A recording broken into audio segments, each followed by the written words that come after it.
तो अक्सर जब प्रोक्योरमेंट की बात आती है तो हमारा सारा ध्यान सिर्फ एक चीज पर अटक जाता है, प्राइस कोट, है ना।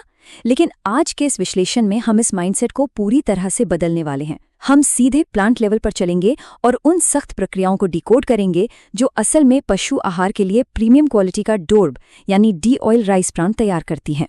क्योंकि देखिए, क्वालिटी सिर्फ एक खोखला वादा नहीं है, ये एक बहुत ही जटिल प्रोसेस का रिजल्ट है। ये जो बात है ना, ये हमारे आज के पूरे डिस्कशन की नींव है। असली प्रीमियम क्वालिटी कोई स्टिकर या लेबल नहीं है जो प्रोडक्शन के बाद बस बोरी पर चिपका दिया जाए, बिल्कुल नहीं। ये तो उस लगातार और अक्सर अनदेखे अनुशासन का नतीजा है। कच्चे माल के आने से लेकर फाइनली प्रोडक्ट के डिस्पैच होने तक जो हर कदम पर कंट्रोल रखा जाता है, वही असली क्वालिटी बनाता है। एक समझदार बायर सिर्फ कोटेशन नहीं देखता, वो इस पूरे के पूरे प्रोसेस को इवैल्यूएट करता है। तो अब सबसे बड़ा सवाल ये उठता है कि ये असली क्वालिटी आखिर बनती कैसे है। जब कोई बायर प्रोडक्ट को परखता है तो उसे ये सोचना चाहिए कि ये जो इनविजिबल कंट्रोल्स हैं, ये वो सेफ्टी और कंसिस्टेंसी कैसे तैयार करते हैं जिसकी उन्हें सख्त जरूरत है। आखिर इस साधारण से दिखने वाले भूरे पाउडर के पीछे ऐसा कौन सा साइंस, ऐसा कौन सा डिसिप्लिन काम कर रहा है जो इसे एक इतना भरोसेमंद फीड इंग्रेडिएंट बनाता है। चलिए आज इसी बात के तह तक जाते हैं। इस पूरी फैक्ट्री जर्नी को हम 6 मुख्य हिस्सों में बांट सकते हैं। पहले हम प्रीमियम डीओआरबी के मिथक को समझेंगे, फिर कच्चे माल का कंट्रोल, उसके बाद एक्सट्रैक्शन और मॉइस्चर मैनेजमेंट, फिर टेस्टिंग के सबूत, डिस्पैच एविडेंस और आखिर में बायर्स के लिए एक बेहद काम की चेकलिस्ट। तो चलिए शुरुआत करते हैं हमारे पहले पड़ाव से, प्रीमियम डीओआरबी का मिथक और कैसे ये लेबल्स हमें भ्रम में डाल देते हैं। क्योंकि असली क्वालिटी बाहर लगे लेबल्स में नहीं, कारखाने के अंदर के अनुशासन में होती है। अब आते हैं दूसरे हिस्से पर, कच्चे माल का कंट्रोल, राइस मिल से लेकर प्री प्रोसेसिंग तक की कहानी। और हाँ, एक बात तो तय है, हमारी ये जर्नी बिल्कुल नींव से शुरू होती है। अगर हम प्रोडक्शन टाइमलाइन के पहले हाफ को देखें तो इसमें 3 मुख्य कदम हैं। एक साधारण राइस मिल से चोकर को निकालकर उसे एक हाईटेक सॉल्वेंट एक्सट्रैक्शन फेज तक ले जाना, ये अपने आप में एक बहुत ही डायनामिक प्रोसेस है।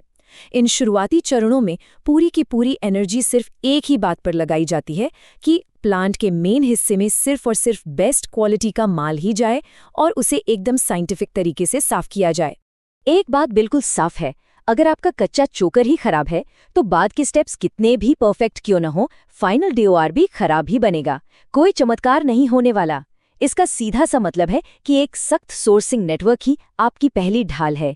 राइस मिल से चोकर कितनी जल्दी आ रहा है, उसकी ताजगी कैसी है, नमी कितनी है, या उसमें मिट्टी और भूसी तो नहीं मिली है, और प्लांट में आने से पहले उससे स्टोर कैसे किया गया था, ये सारे फैक्टर्स सीधे सीधे तय करते हैं कि फाइनल प्रोडक्ट कैसा होगा। अब प्री प्रोसेसिंग में स्क्रीन और मैग्नेट का इस्तेमाल करके पत्थर, धूल और भूसी को अलग किया जाता है। सुनने में शायद ये कोई बहुत फैंसी काम ना लगे, है ना, लेकिन यही वो अनदेखा अनुशासन है जो आगे चलकर होने वाली बड़ी बड़ी प्रॉब्लम्स को रोकता है। सोचिए, अगर इस स्टेप को इग्नोर कर दिया जाए तो फाइनल प्रोडक्ट में फाइबर, राख और सिलिका एकदम से बढ़ जाएंगे, फीड की क्वालिटी गिरेगी और नतीजा बायर्स की लंबी चौड़ी शिकायतें। आगे बढ़ते हैं तीसरे भाग की तरफ, एक्सट्रैक्शन और नमी का मैनेजमेंट, यानी गर्मी, भाप और सुखाने के बीच का वो बेहद नाजुक संतुलन। असल में यही वो जगह है जहां प्रोडक्ट की सेफ्टी और उसके न्यूट्रिशन को पूरी तरह लॉक किया जाता है। तापमान और भाप के बीच का ये बैलेंस देखना सच में बहुत दिलचस्प है। अगर मटेरियल अंडर प्रोसेस्ड रह गया तो उसमें सॉल्वेंट के अंश बच जाएंगे, जो कि सेफ्टी के लिए एक बहुत बड़ा खतरा है, और इससे एक अजीब सी गंध भी आती है। और इसके ठीक उलट, अगर ओवर प्रोसेसिंग हो गई, मतलब जरूरत से ज्यादा हीट दे दी गई, तो डीओआरबी काला पड़ जाएगा और उसका सारा का सारा प्रोटीन जानवरों के लिए बेकार हो जाएगा। तो एक सख्त प्रोसेस कंट्रोल ही हमें इन दोनों तरफ के बड़े रिस्क से बचाता है। ऑयल एक्सट्रैक्शन के बाद अब शुरू होते हैं इस फैक्ट्री टूर के आखिरी 3 स्टेप्स। ये स्टेप्स इस बात की गारंटी देते हैं कि प्रोडक्ट अब पूरी तरह से स्टेबल है, लैब में उसे वेरीफाई किया जा चुका है और अब उसे पूरी ट्रांसपेरेंसी के साथ शिप किया जा सकता है। आपको बता दें, डीओआरबी एक ऑर्गेनिक प्रोडक्ट है और इसका नेचर बहुत ही हाइग्रोस्कोपिक होता है। आसान भाषा में कहें तो ये अपने आसपास की हवा से नमी को स्पंज की तरह सोख लेता है। अब अगर इस स्टेज पर मॉइस्चर को सही से कंट्रोल नहीं किया गया तो क्या होगा? प्रोडक्ट बहुत तेजी से खराब होने लगेगा, उसमें गांठें बन जाएंगी और सबसे डरावनी बात, उसमें फंगल ग्रोथ यानी फफूंदी लगने का रिस्क बहुत ज्यादा बढ़ जाएगा।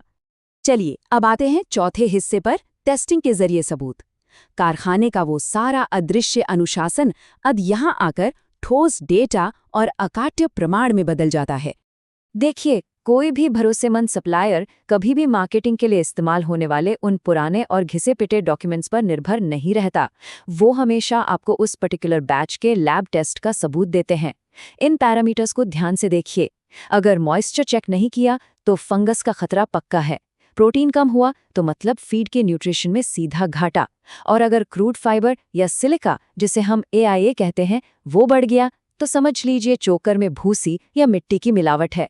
इस हर एक पैरामीटर का सीधा असर जानवरों की हेल्थ और फीड मिल के मुनाफे पर पड़ता है। हमारा 5वां पॉइंट है डिस्पैच के साक्ष्य, यानी एक साधारण लेनदेन को एक भरोसेमंद रिश्ते में बदलना। क्योंकि भाई क्वालिटी कंट्रोल सिर्फ लैब की चारदीवारी तक ही सीमित नहीं रहता। यहाँ सबसे क्रूशल बात यह है कि जब एक सप्लायर आपको डिस्पैच के पक्के सबूत देता है, जैसे कि ट्रक में लोड होते हुए माल की फोटोज, एकदम सटीक वजन की पर्चियां, क्लियर बैच नंबर और ट्रक की पूरी डिटेल्स, तो ये सब चीजें एक बायर की टेंशन को लगभग खत्म कर देती हैं। ये जो ट्रांसपेरेंसी है ना, ये एक नॉर्मल कमोडिटी ट्रांजैक्शन को एक बहुत ही मजबूत, भरोसेमंद रिश्ते में बदल देती है।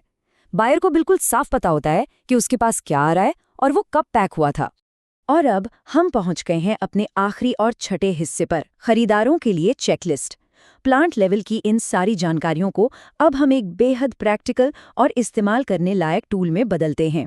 कोई भी स्मार्ट प्रोक्योरमेंट टीम बिल्कुल इसी चेकलिस्ट का इस्तेमाल करती है ये कंफर्म करने के लिए कि उनका सप्लायर सच में क्वालिटी कंट्रोल्ड है या नहीं। जैसे मार्केट में RSPL जैसी कंपनियां हैं जो इसी सख्त क्वालिटी कंट्रोल पर टिकी हैं, तो हमेशा पूछिए कि कच्चा माल आखिर आ कहां से रहा है। हमेशा उस खास बैच की लैब रिपोर्ट मांगिए जो आपको भेजा जा रहा है, न कि कोई महीनों पुरानी रिपोर्ट। और हाँ, अपनी शिकायतों का एक प्रॉपर रिकॉर्ड मेंटेन कीजिए ताकि आप ट्रैक कर सकें कि किस बैच में क्या दिक्कत आई थी।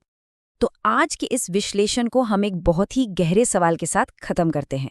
अगली बार जब कोई भी प्रोक्योरमेंट टीम किसी नए कोटेशन को देखें तो उन्हें खुद से ये जरूर पूछना चाहिए, क्या वो सिर्फ DOB की एक बोरी खरीद रहे हैं या फिर क्या वो सप्लाई चेन में कंसिस्टेंसी, सेफ्टी और रिस्क को कम करने के लिए कोई बड़ा इन्वेस्टमेंट कर रहे हैं। क्योंकि जो सप्लायर आपको पूरे प्रोसेस की ट्रांसपेरेंसी दे रहा है वो असल में सिर्फ माल नहीं बल्कि आपको मन की शांति और जोखिम से सुरक्षा दे रहा है। सोचिएगा जरूर इस बारे में।